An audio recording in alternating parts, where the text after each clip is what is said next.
Организация Кыргчоро, я, конечно, их уважаю за то, что они кыргызы, но их действие вообще идет вразрез нашим обычаям. Так кыргызский народ себя не вел по отношению вот к слабому полу. Не разобравшись, натворить такие дела, это все равно, как Сталин говорил, лес рубят, щепки летят. Вот это им подходит. Я считаю, что это самое настоящее давление, безразумное, беспредельное давление. И я бы призвал бы лидеров этой организации разобраться в своих действиях. Это очень некрасиво и неудобно для нашего Кыргызстана.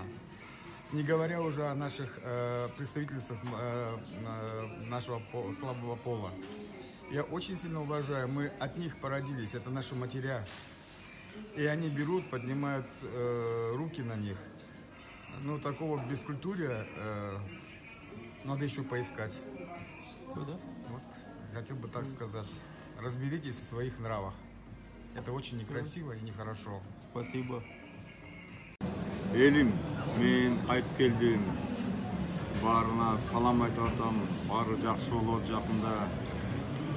Эми сабырлуу болуңлар. Баарыбыз аман эсен бололу. Жакында баары менен кезигишем. Салам айтып атам силерге, элиме. Рахмат.